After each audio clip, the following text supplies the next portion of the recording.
बीते कई दिनों से मुझसे लगातार ये पूछा जा रहा है कि आप कैसे कह सकते हैं कि तमिलनाडु के अंदर बीजेपी खड़ी हो सकती है या खड़ी होने जा रही है।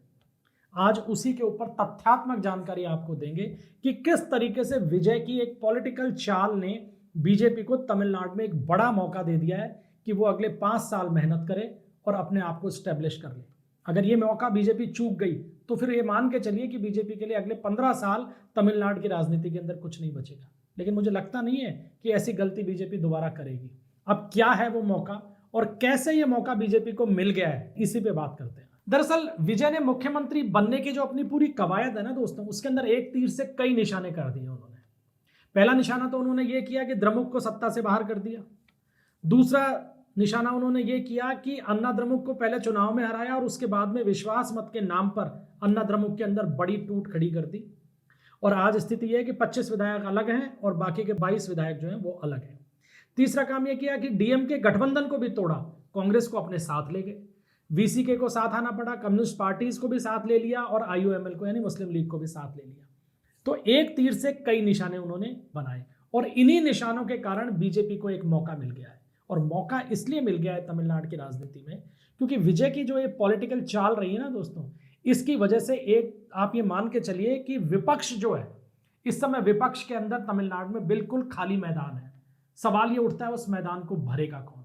और विजय ने जो ये खेल किया है ये किस तरीके से किया है, पहले उसके ऊपर बात करते हैं। देखिए, जब चुनाव परिणाम आए तो विजय की पार्टी को स्पष्ट बहुमत नहीं मिला, लेकिन वो सिंगल लार्जेस्ट पार्टी बन के आई। 107 सीटें उसके पास में थी, थोड़ा सा बहुमत की उसको कमी थी। तो सबसे पहले खेल ये हुआ कि डीएम के अलायंस को तोड़ा गया, वीसीके को साथ लिया। सबसे पहले तो कांग्रेस साथ गई 5 एमएलए लेके, बाद में फिर कम्युनिस्ट पार्टी गई, फिर वीसीके चली गई, फिर आईयूएमएल चली गई।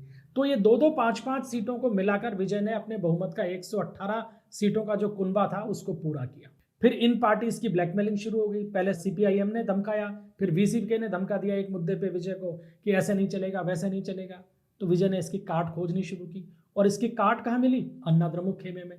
कि अन्ना द्रमुक का जो एक खेमा पलानी स्वामी से नाराज था पहले से ही, चुनाव के पहले से ही, वो बाद में मुखर हुआ और उसकी मुखरता को हाथों हाथ पकड़ लिया विजय ने और पूरे के पूरे एक बल्क वोट जो विधायक थे उनको अपनी पार्टी के साथ जोड़ने की कोशिश शुरू की। लेकिन चूंकि उनके पास 2/3 विधायक नहीं हो रहे थे तो टूट तो नहीं हुई, लेकिन विश्वास मत के अंदर विजय ने वो कर दिया जो वो चाहते थे कि अन्ना द्रमुक के 25 विधायकों ने विश्वास मत के मुद्दे के ऊपर विजय का साथ दिया और विजय बहुत आसानी से बढ़िया बहुमत 144 के आसपास समर्थन में वोट उनको मिले और उन्होंने काम कर लिया अपना। अब ये जो अन्ना द्रमुक के विधायक विजय के साथ में गए विश्वास मत के दौरान, इससे उन्होंने 2 तरफा टारगेट पूरे किए।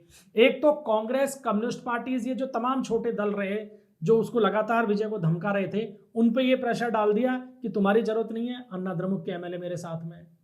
वहीं अन्ना द्रमुक के एमएलए को अपने साथ में भी ले लिया और छोड़ दिया क्योंकि उनके पास 2/3 बहुमत बन नहीं रहा था। अब उनके लिए स्थिति यह है कि अगर पलानी स्वामी जो कि पार्टी को लीड कर रहे हैं, वो अगर उनको नोटिस देते हैं कि आपने व्हिप का पालन नहीं किया विश्वास मत के दौरान, तो उनकी 25 की सदस्यता समाप्त हो सकती है।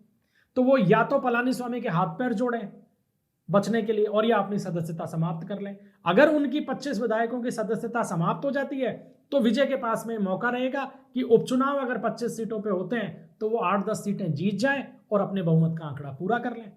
और अगर ऐसा कुछ नहीं होता है, मान लीजिए पलानी स्वामी के साथ उनका समझौता हो जाता है, तो कम से कम उन्होंने एक्सपोज तो कर दिया अन्ना द्रमुक को कि देखो ये तो बिकने वाले चेहरे हैं, सत्ता चाहिए इनको तो कहीं भी आके बैठ जाते हैं। तो छोटे दलों को निपटाया, अन्ना द्रमुक को निपटाया। डीएमके के खिलाफ तो चुनाव ही जीत के आए हैं कि डीएमके की जो एक द्रविडियन राजनीति की जो पूरी धुरी थी उस पूरी धुरी को तोड़ के रख दिया। डीएमके का जो एक कोर ईसाई vote bank, Christian vote bank था, जो फाइनेंसर भी थे डीएमके के और वोट बैंक भी था, उसको तोड़कर अपने पाले में ले लिया। महिला वोटर्स तोड़ के पाले में ले गए, यूथ वोटर्स को भी अपने साथ में ले गए। और अपन जो तमिलनाडु की राजनीति में एक तलाश की जा रही थी गैर द्रविडियन पॉलिटिक्स की, जिसको अन्नामलाई ने तैयार किया धरातल को और बाद में उनको पीछे जाना पड़ा पर्दे के पीछे, उस द्रविडियन राजनीति के विकल्प का जो मौका था वो विजय ने कैच कर लिया। आज स्थिति ये है कि आज तमिलनाडु का बहुसंख्यक वोटर जो है वो द्रविडियन राजनीति से परेशान रहा है, ऊब चुका है, नए विकल्प की तलाश थी, विकल्प उनको दे दिया विजय ने। तो डीएमके को उन्होंने इस तरीके से साइडलाइन कर दिया। इस पूरे के पूरे खेल के अंदर विजय ने अन्ना द्रमुक को खत्म किया, डीएमके को साइडलाइन कर दिया, बाकी छोटी पार्टीज का भी अस्तित्व पे सवालिया निशान खड़ा कर दिया और बड़े आराम से सरकार के अंदर अब मौजूदगी अपनी जो है उसको उन्होंने कंफर्टेबल बना लिया है। कांग्रेस को उन्होंने साथ ले लिया है क्योंकि एक पॉलिटिकल पार्टी उनको चाहिए। बीजेपी के साथ वो इसलिए नहीं जाना चाहते क्योंकि क्रिश्चियनिटी का उनको सपोर्ट ही इस आधार पर मिला है कि वो बीजेपी के साथ नहीं जाएंगे। और आप ये तय मान लीजिए कि विजय बीजेपी के साथ जाना भी नहीं चाहते।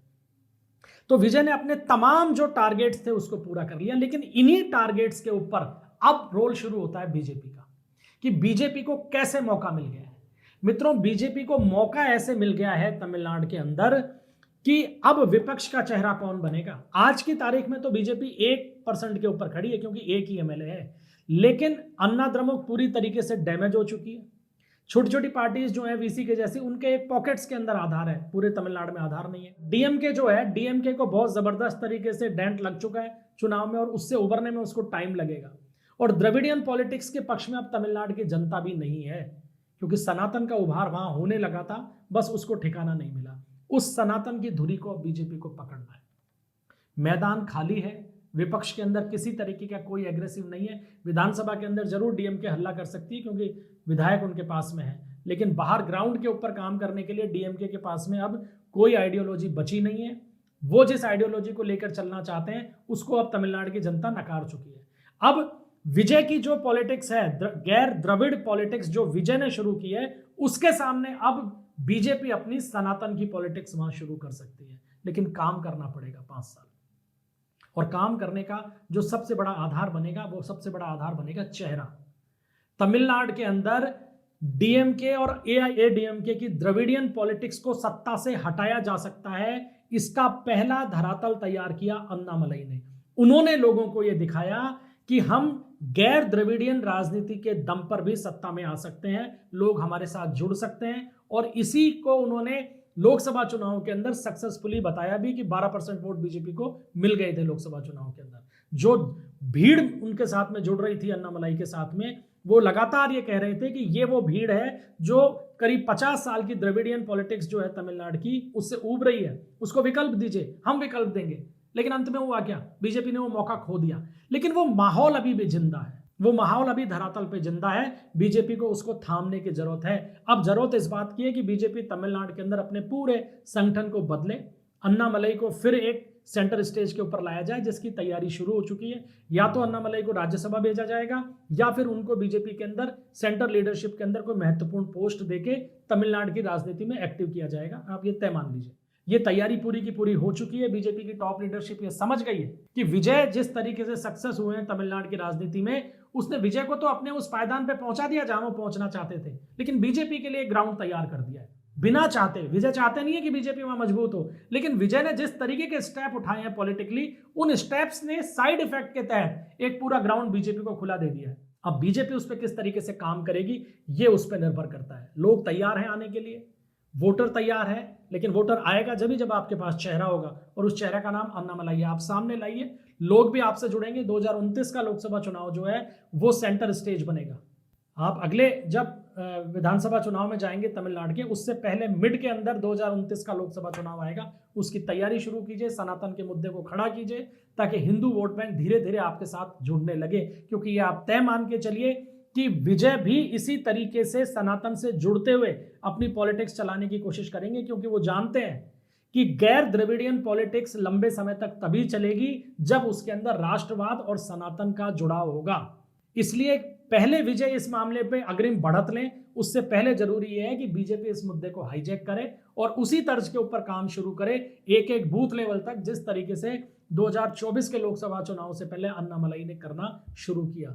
तो बीजेपी चेहरा बदले, संगठन बदले, अपने लोकप्रिय चेहरे को सामने लाए। मैदान खाली है, अब उस मैदान के ऊपर बैटिंग आपको करनी है।